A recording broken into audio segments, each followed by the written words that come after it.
नमस्कार दोस्तों, मेरा नाम जय कुमार तिवारी है। मेरे YouTube चैनल में आपका स्वागत है। दोस्तों, मैं department of housing and urban planning government of Uttar Pradesh से रिटायर्ड असिस्टेंट इंजीनियर हूँ। आज मेरे स्टूडियो में हमारे जो YouTube के दर्शक हैं वो आए हुए हैं कुछ लोग। मैं इनसे आपका परिचय कराता हूँ। आपका नाम क्या है? राजबन प्रताप। आपने मुझे YouTube पर कमेंट भी किया था। जी। ठीक है, आप कहाँ से आए? होंडा। आपका क्या नाम है सर? संजय सिंह, मैं गोमती नगर विस्तार रहने वाला बेसिकली गोंडा का। क्या नाम है आपका? वैभव सिंह। कहाँ रहते हैं? गोमती। आप क्या करते हैं? पढ़ाई करते हैं? पढ़ाई। किस में पढ़ रहे हैं? किस क्लास में? क्लास ठीक है। तो हमारे YouTube के दर्शक 3 लोग हमारे पास बैठे हुए हैं हमारे स्टूडियो में और हमसे अयोध्या में लैंड खरीदने के बारे में क्या क्या सावधानियां रखनी चाहिए इस पर चर्चा करने के लिए आए हुए हैं। काफी दिनों से आप हमारे चैनल पर अपने कमेंट्स के माध्यम से पूछ रहे थे। आज आपको हमने समय दिया है तो आप मेरे स्टूडियो में पधारे हुए हैं। तो देखते हैं आपके क्या सवाल हैं, मैं इनको हल करने की कोशिश करूंगा। बताइए राघवन जी, क्या पूछना चाह रहे हैं? जी, मैं पूछना चाहता हूँ, जैसे अयोध्या में मास्टर प्लान लागू हो गया, उधर जमीनें काफी काटली हैं। अभी इधर अयोध्या के अपोजिट गोंडा में जैसे मास्टर प्लान लागू नहीं हुआ, जमीनें कुछ थोड़ा सुलभ और कुछ सस्ती उपलब्ध हो रही है।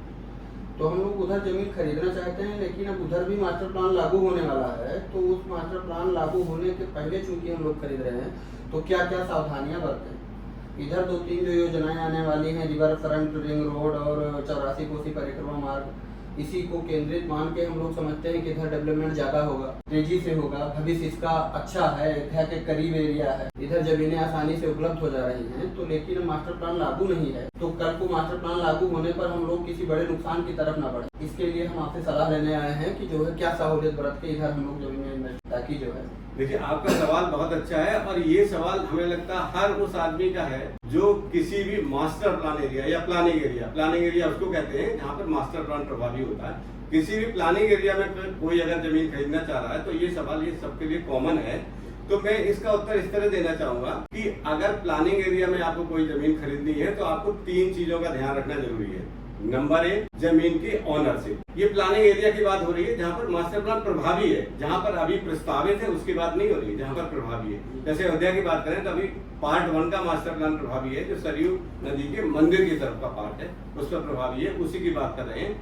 अब जब बात करेंगे थोड़ी देर में तो पार्ट बी की बात करेंगे जहाँ मास्टर प्लान प्रस्तावित है। तो पार्ट 1 जहाँ प्रभावी है वहां पर आपको 3 चीजों का ध्यान रखना जरूरी है। नंबर 1, लैंड की ऑनरशिप। ऑनरशिप में ये बात देखनी होती है कि जो जमीन है आप खरीदना चाह रहे हैं, वो जमीन जो विक्रेता है वास्तव में उसके ऑनरशिप में वो है, वो प्रमाणित है या नहीं। ऐसा तो नहीं कि वो कह रहा है कि मेरे पास है, लेकिन तहसील के रिकॉर्ड में वो किसी ने किसी और को बेच रखी हो, कहीं बंधक रखी हो, या मौके पर उसका कब्जा ना हो और वो जमीन नजूल की हो, सरकार उसको अपनी मानती हो। ये आपको ध्यान रखना है ऑनरशिप के पॉइंट पर। कुछ कहना चाह रहे थे? ऐसी कई समस्याएं हैं। जैसे उधर अभी लोढ़ा के पीछे देखिए रामपुर हलवारा वगैरह में, तो वो बांध बना हुआ है जहाँ 4 लेन जा रहा है, तो काफी बड़े बड़े नंबर है। 5-5, 7-700 बीघे लैंड नदी के किनारे होने की वजह से जैसे 5-5, 700 बीघे के लैंड एक ही इकट्ठा है। अब उसमें पता लगता है कि उनका बंधे के उस पार नदी की तरफ है, जिसकी वैल्यू डूब क्षेत्र जो है मास्टर प्लान में दिखा रहा है।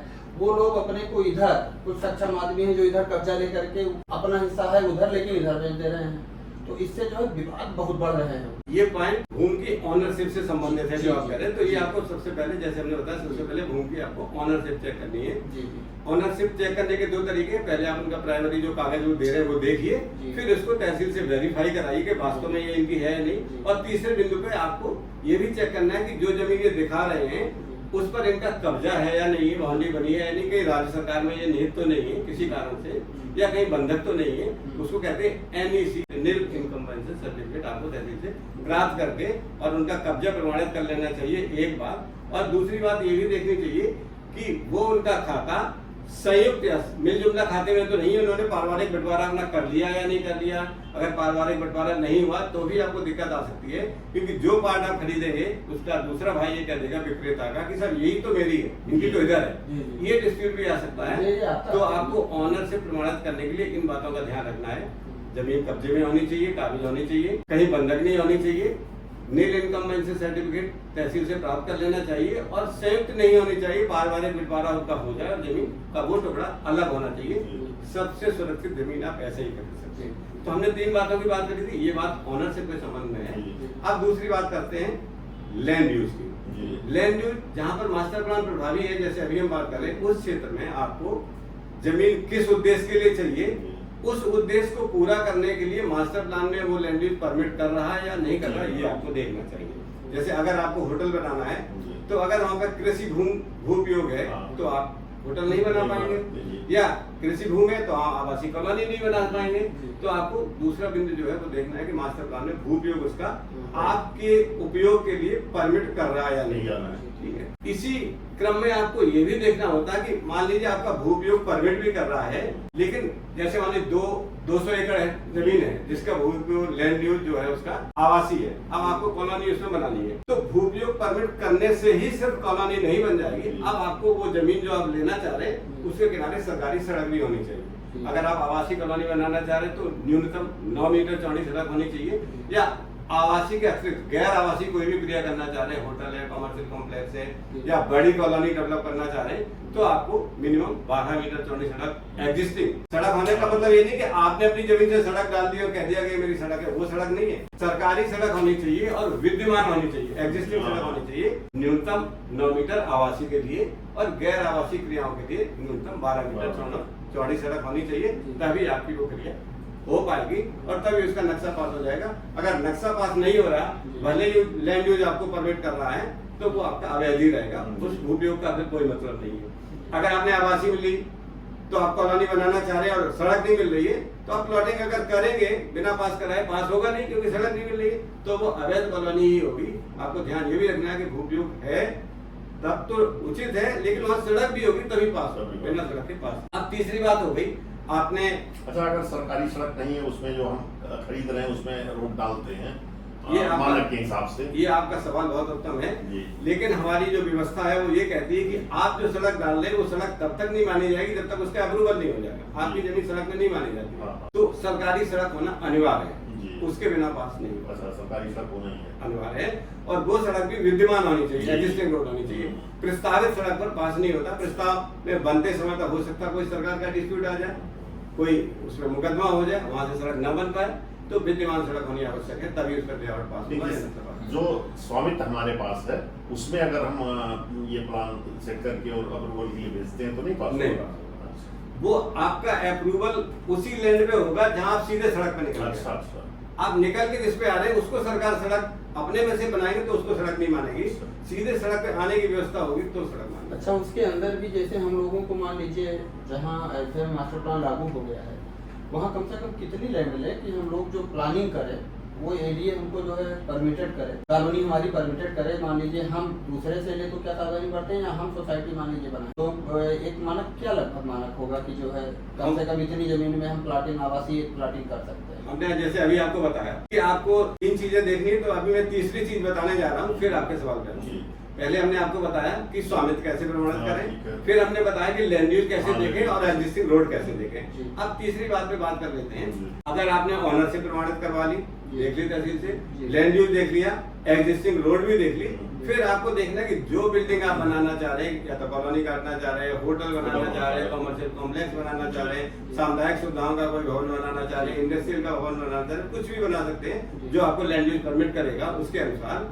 अब आपको देखना है कि बिल्डिंग बायलॉज क्या कहता है, उस बिल्डिंग बायलॉज में ग्राउंड कवरेज कितनी पास होगी, एफएआर कितना पास होगा, सेटबैक कितना छोड़ना है, हमारी फायर के लिए कितनी जगह छोड़नी है, पार्किंग कितनी छोड़नी है, फिर आपको बिल्डिंग बायलॉज का अनुपालन करना पड़ेगा। बिल्डिंग बायलॉज में अनुबंध सीमाओं तक ही आपको नक्शा बनाना पड़ेगा। तीनों चीजें जब पूरी हो जाएंगी तब उस लैंड पर आप कोई नक्शा जमा करेंगे, तभी वो विकास प्राधिकरण में जाके पास होगा और तभी वो आपका लीगल होगा, अन्यथा आपकी सारी क्रियाएं बेकार है और सारी चीज इलीगल। जैसे अभी आप पूछ रहे थे, आपने कहा था कि कितनी जमीन होनी चाहिए कम से कम अगर आप कॉलोनी काटना चाह रहे। देखिए, कॉलोनी काटने के लिए हमने अभी सबसे पहले आपको बता दी कितनी कम से कम होनी चाहिए, इस तरह का कोई मानक नहीं है, आपकी जितनी होगी उतनी ही पास। लीगल एडीए से अप्रूव करा देगा, अप्रूव की ही बात कर रहे हैं, यहाँ बिना अप्रूवल की कोई बात नहीं हो रही। बिना अप्रूवल के लिए मेरे पास आने की जरूरत क्या है, जो आपको करना करते रहो। अगर आपको अप्रूव नहीं कराना, लीगल नहीं करना, तो मुझसे पूछने की जरूरत ही नहीं। यहाँ जो बात हो रही है वो लीगल की ही बात हो रही। देखिए, लीगल में कितनी लैंड आपको चाहिए कॉलोनी काटने के लिए, इस तरह का कोई उल्लेख नहीं है किताबों में। आपको जितनी भी जमीन होगी उस पर कॉलोनी पास हो जाएगी। हाँ, हमारे पास न्यू टाउनशिप पॉलिसी 2024 अलग से है, उसमें बड़ी लैंड पर दी गई है। तो उन सुविधाओं का लाभ लेना है तो वो पॉलिसी के अंदर जाके होगा। सामान्य प्रक्रिया में जो आप कॉलोनी की बात कर रहे हैं उसमें जमीन कितनी होनी चाहिए ऐसे ही कोई उल्लेख नहीं किया गया। हाँ, एग्जिस्टिंग रोड होनी चाहिए और लैंड यूज परमिट होने चाहिए और ऑनरशिप में कोई डिस्प्यूट नहीं होनी। तीन ही चीजें देखनी है। आपकी कॉलोनी कितनी भी होगी पास होना है। कमर्शियल होटल के लिए भी यही लागू है। होटल अगर बनाना है तो होटल के लिए कितनी जमीन चाहिए इसका कोई मानक है? हाँ, होटल के लिए कितना जमीन चाहिए इसका मानक है। देखिए, होटल हमारा कई तरह के भूप्रयोग में पास हो सकता है। आवासीय में भी होटल पास हो सकता है, कॉमर्शियल में भी हो सकता है, सामुदायिक सुविधाओं में भी हो सकता है और अन्य उपयोग भी है जहाँ होटल पास हो सकता है।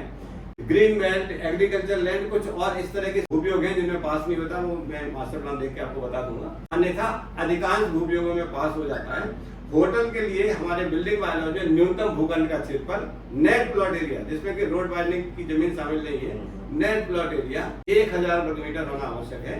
1000 वर्ग मीटर से कम पर होटल के लिए अनुमति नहीं है। नेट प्लॉट एरिया होना चाहिए जिसमें कोई रोड वाइडनिंग वगैरह की जमीन शामिल नहीं होना चाहिए और न्यूनतम 12 मीटर चौड़ी सड़क। भूप्रयोग कई हैं जिनमें पास हो सकती। भूप्रयोग के विस्तार से चर्चा करेंगे होटल के लिए अलग से। जी आप पूछ लीजिएगा और बताइए। अच्छा, जैसे इधर मान लीजिए अयोध्या के अपोजिट आ जाइए, जिधर ये रिवर फ्रंट और रिंग रोड और ये 84 कोसी परिक्रमा इत्यादि प्रस्तावित जो है जिसमें रिंग रोड का कुछ काफी काम आगे बढ़ चुका है। इसके किनारे लैंड बैंक बनाने के लिए किस किस चीजों का सहूलियत या इधर अभी मास्टर प्लान लागू नहीं है तो उसको दृष्टिगत और मान लीजिए जो कुछ प्लान या नया लॉन्चिंग रिंग रोड वगैरह की हुई है तो इस एरिया में इसको भी देखते हुए मास्टर प्लान जो आने वाला है उसको देखते हुए क्या क्या सहूलियत है? अभी मैं इस सवाल का जवाब देने के लिए आपको मास्टर प्लान की कॉपी खोल कर दिखाता हूँ। देखिए दोस्तों, ये अयोध्या मास्टर प्लान 2031 का पार्ट 1 है जिसके अंदर ही अयोध्या का मास्टर प्लान पार्ट 1 का दिखाया गया आपके सामने। मैं इस पर चर्चा करता हूँ, फिर आपके सवाल का जवाब दूंगा। आपने पूछा कि जहाँ मास्टर प्लान अभी प्रस्तावित है उस पर कैसे काम होगा। तो अभी हम लोग बात कर रहे थे इसमें प्रस्तावित भाग में, तो यहाँ हमने आपको बता दिया कि लैंड यूज परमिट होना चाहिए, रोड की चौड़ाई और विद्यमान रोड होनी चाहिए और भू समेत प्रमाणित होना चाहिए, तभी आपकी क्रियाएं पास होंगी। अब बात करते हैं विश्व के जो मास्टर प्लान 2031 का सरयू नदी के दूसरी पार प्रस्तावित है, वहाँ आपने जमीन के बारे में बात करी। तो उसके लिए मेरा सुझाव ये है या सरकार के नियमों में जो व्यवस्था है वो ये है कि ये हमारा मास्टर प्लान का गांव जो प्रभावित है उसमें वो सारा अधिसूचित क्षेत्र है या नोटिफाइड एरिया हो गया है। जब वो मास्टर प्लान बन रहा है उसमें कोई भी जमीन आप अभी किसी भी निश्चित उद्देश्य के लिए नहीं खरीद सकते हैं। अगर आप कोई जमीन खरीदेंगे तो आप ये नहीं कह सकते हमने यहाँ इसके लिए खरीदी थी यही में हमें मिल जाए या यही मेरा एडजस्ट हो जाए या यही हो जाए, ऐसा कुछ भी संभव नहीं है। वहाँ जमीन खरीदना अभी आपके लिए उपयोगी नहीं है, नहीं खरीदनी चाहिए। अगर आप खरीद लेते हैं तो उसका परिणाम ये होगा कि उस मास्टर प्लान में उसका जो भी भूप्रयोग होगा वो आपको मानना पड़ेगा, आपके अनुसार भूप्रयोग चेंज नहीं होगा। अगर वो ग्रीन बेल्ट में आ गई या गवर्नमेंट की एप्लीकेशन में आ गई तो आप उसको बचा नहीं पाएंगे, वो जमीन आपकी उसी उपयोग में तय हो जाएगी, फिर आपका उसमें कोई नक्शा पास नहीं होगा। तो मेरा सुझाव ये कि मास्टर प्लान बनने के बाद ही जमीन वहाँ खरीदनी चाहिए। हाँ, अगर आपकी जमीन है और सरकार अगर उसको किसी अधिग्रहण में लेती है तो आपको जो सरकार का नियम है उसके अनुसार मुआवजा मिल जाएगा, ये हो सकता है। लेकिन जिस उपयोग के लिए आप खरीदना चाह रहे हैं वो उपयोग अभी नहीं तय हो सकता, अभी नहीं बताया जा सकता कि वो आपका सफल होगा। कुछ लोगों ने हमको बताया कि जो जमीन खरीदे हो उसको एक एप्लीकेशन बना के दे दो, तो इधर का मास्टर प्लान बन रहा है। तो जैसे रिंग रोड के किनारे मान लीजिए आप कोई जमीन लिए हैं तो उसको आप हमको एक एप्लीकेशन दे दीजिए तो वो फॉरवर्ड कर दी जाएगी जो मास्टर प्लान बना रहा है। तो मैं अयोध्या के किनारे इस मकसद से ये जमीन लिया हूँ तो उस पर आपका जो मकसद होगा उसी के अनुरूप जो है मास्टर प्लान में व्यवस्था कर दी जाएगी। ऐसा कुछ संभव है? ऐसा बिल्कुल भी संभव नहीं है। ऐसा अगर संभव होता तो मास्टर प्लान का उपयोग रह जाता। सारे लोग तो एप्लीकेशन दे देते और सबका एडजस्ट होता तो जो जहाँ चाहता वैसा हो जाता, मास्टर प्लान कोई उपयोग रहा उसका? वो तो फिर पब्लिक का जैसा सामान्य दस्तावेज हो गया, हर आदमी का मेरा यहाँ ना तो मेरा, ऐसा संभव ही नहीं है। इन्वेस्टरों को कुछ सहूलियत अयोध्या में एक्स्ट्रा देना चाहते हैं तो जैसे मान लीजिए इन्वेस्टर कोई आया कोई जमीन 2 साल पहले ले लिया, अब आज उसके किनारे रिंग रोड निकल गई। प्राधिकरण में हमने बात किया था तो वहाँ एक आर्किटेक्ट महोदय हैं, उन्होंने कहा कि आप एप्लीकेशन एक दे दीजिए तो हम जो है रिंग रोड के किनारे आपकी जमीन है तो हम उसको फॉरवर्ड एप्लीकेशन फॉरवर्ड एडीए के माध्यम से करवा देंगे। तो वो जो है लैंड यूज वही जो आप चाहेंगे, जैसे उसको आवासीय या कमर्शियल कैसा यूज करना चाहते हैं तो वहाँ आपको ये व्यवस्था अभी सहूलियत हो सकती है। इस सवाल का उत्तर ये है कि उन आर्किटेक्ट ने भी सही कहा था। वो आपको आवेदन करने का एक समय निर्धारित होता है जब विज्ञप्ति पेपर में निकलती है कि आप अगले 30 दिन के अंदर जो भी आपके आपत्ति सुझाव आप दे सकते हैं। आपत्ति सुझाव देने के समय आपने अगर आवेदन किया है वो एप्लीकेशन आपकी एंटरटेन होगी, बात की कोई नहीं होगी। हर समय एप्लीकेशन देने का समय नहीं खुला रहता है। उसमें अगर आपने दी होगी तो उसमें विचार किया जा सकता है, वो मानी जाएगी या नहीं मानी जाएगी इसकी कोई संभावना नहीं है। इसके बारे में कुछ नहीं कहा जा सकता। आगे बोर्ड देखेगा, पहले वो बोर्ड में रखी जाएगी, बोर्ड रिकमेंड करेगा तो शासन में जाएगी, शासन से अप्रूव हो जाएगी तो माना जा सकता है। लेकिन मेरा जो अनुभव कहता है 99.9% उनमें से कोई भी एप्लीकेशन मानी जाने की संभावना शून्य है। फिर वही एप्लीकेशन मानी जाएगी जहाँ सरकार को किसी लैंड के लिए आपके आवेदन से उसको कोई लाभ हो रहा होगा, कुछ काम हो रहा हो, वही मानी जाएगी, सामान्यतः नहीं। हर समय आवेदन देने का विकल्प खुला हुआ नहीं है। इधर कब तक मास्टर प्लान आएगा? इसका मास्टर प्लान बहुत तेजी से काम हो रहा है। Chief town and country planning department यही हमारे जहाँ बैठे हैं, हम लोग विभूति खंड लखनऊ में इस समय बैठे हुए हैं, स्टूडियो हमारा यहीं पर है। और मेरे घर के 100 मीटर दूरी यहाँ पर मुख्य ग्राम एवं नगर नियोजक का कार्यालय है, जहाँ पर ये मास्टर प्लान तैयार किया जा रहा है। संभावना ये है कि ये 2024 में ही Ayodhya master plan part 2 publish हो जाए। और बताइए कोई सवाल आपका? जैसे रिजॉर्ट वगैरह के लिए कुछ लोग अपने साथ के लोग जो है थीम बना रहे हैं। लखनऊ रोड पर एक समदा झील है, किनारे क्या हम लोग रिजॉर्ट बना सकते हैं? सेंसिटिव जोन उसमें 1 किलोमीटर का जो है रामसर साइट के अनुसार है, तो अभी उसका मास्टर प्लान तैयार नहीं हुआ है सेंसिटिव जोन का, तो क्या उस सेंसिटिव जोन में पहले से जमीन ली जा सकती है? ये बिल्कुल भी संभव नहीं है। किसी भी पक्षी विहार के आसपास जो संवेदन क्षेत्र है उसमें किसी भी तरह की क्रिया या कोई भी नक्शा पास नहीं किया जा सकता है। जो भी निर्माण आप करेंगे वो अवैध होगा, उसको तोड़ा जाए। एनवायरमेंट के मानक है, उसके अनुसार ही बनेगा। नहीं बना तो बनेगा तो उसी के अनुसार बनेगा, उसके अनुसार उसमें प्रावधान है कि अनुमति नहीं दी जा सकती, उसी के अनुसार बनेगा। उसमें किसी तरह का उसका 1 किलोमीटर के बाद ही हुआ, गलत बना नहीं है, लेकिन बनेगा तो उसी के मानक के अनुसार ही तो बनेगा। आपके आवेदन देने से या कुछ और चेंज करने का कोई वहाँ प्रावधान नहीं है, कोई संभावना नहीं। जैसे लैंड बैंक हम लोग बनाना चाहें अयोध्या के किनारे, तो कौन सा एरिया ज्यादा उपयोगी रहेगा? कुछ अनुभव है आप? बिल्कुल बिल्कुल। तो मेरा आपको सुझाव यही है कि अगर आप अयोध्या मास्टर प्लान के अंदर लेना चाह रहे हैं तो जिस क्रिया के लिए लेना चाहे वो उपयोग पहले आप मास्टर प्लान में देख लीजिए, एग्जिस्टिंग रोड देख लीजिए। अगर एग्जिस्टिंग रोड है वो उपयोग आपको परमिट कर सकता है आपकी क्रिया के अनुसार, तो आप जमीन ले लीजिए, वो आपका सफल हो जाएगा, नक्शा पास हो जाएगा। अगर आप भविष्य के मास्टर प्लान 2031 का जो पार्ट 2 है उसमें लेना चाह रहे हैं तो मेरा सुझाव है वहाँ भी मत लीजिए। वहाँ पे बहुत सारी गवर्नमेंट की एजेंसी आने वाली है, सरकार वहाँ जमीन एक्वायर करने की संभावना है, मैं इसका वादा नहीं कर रहा हूँ, संभावना है जो मेरे जानकारी है उसके अनुसार। तो वो जमीन अगर आपकी एक्वायर हो जाएगी तो आप अपना उद्देश्य पूरा नहीं कर पाएंगे। भले ही आपको एक्विजिशन में पैसा मिल जाएगा, वो अलग बात है, लेकिन जिस उद्देश्य के लिए आप लेना चाह रहे हैं वो नहीं ले पाएगा। वहाँ का मास्टर प्लान फाइनल होने के बाद ही आपको जमीन लेनी चाहिए, ये मेरा व्यक्तिगत सुझाव है। जैसे आपने कहा कि हमें कोई बड़ी जमीन लेके कुछ करना है, तो मेरा आपको और एक सुझाव है कि पूरे प्रदेश में 2 तरह की व्यवस्थाएं लागू हैं। एक मास्टर प्लान एरिया जिसकी अभी हमने बात करी, एग्जिस्टिंग मास्टर प्लान या प्रस्तावित मास्टर प्लान, इसकी हम लोग बात कर चुके हैं अयोध्या के संदर्भ में। इसके अलावा मास्टर प्लान का एरिया छोड़ दीजिए, चाहे वो एग्जिस्टिंग हो चाहे प्रस्तावित हो, उसके अलावा जिले का जो भाग बचा हुआ है वो हमारा जिला पंचायत में आता है। जिला पंचायत में मास्टर प्लान प्रभावी नहीं होता है, वहाँ पर आप कृषि जमीन भी ले सकते हैं, रोड होनी चाहिए, रोड की अनिवार्यता वहाँ पर भी है। वहाँ पर अगर आप कृषि भूमि ले लेते हैं तो धारा 80 करा के उसको गैर कृषक करा लीजिए, और गैर कृषक या अकृषक कराने के बाद आप उस पर इस काम के लिए भी चाहते हैं उसका नक्शा पास जिला पंचायत से करा सकते हैं। चाहे आप कॉलोनी बनाना चाहते हैं, होटल बनाना चाहते हैं, वहाँ गैर कृषक कराने के बाद हर क्रिया के लिए जिला पंचायत से पास हो सकता है। तो मेरा सुझाव है कि आप जिला पंचायत के क्षेत्र में लीजिए, एग्जिस्टिंग रोड होनी चाहिए न्यूनतम मानक के अनुसार, और आप उसको धारा 80 करा के जो क्रिया करना चाहते हैं आप कर सकते हैं, कॉलोनी भी बना सकते हैं, होटल भी बना सकते हैं। मास्टर प्लान के अंदर तो मास्टर प्लान की अनिवार्यता है, उसकी फॉलो करना ही अनिवार्यता है। अयोध्या का जो मास्टर प्लान पार्ट 2 जो बन रहा है, इसमें रिंग रोड का पूरा क्षेत्र आ जाएगा कि नहीं आएगा? पूरा क्षेत्र आ जाएगा, पूरा रिंग रोड का आ जाएगा। पूरा क्षेत्र जो 2031 का मास्टर प्लान की बाउंड्री वाल दिखाई दे रही है, तो जैसे नवाबगंज बेल्ट जो है छूटा हुआ है, तो क्या उसको बाद में ऐड किए हैं कोई बड़ा?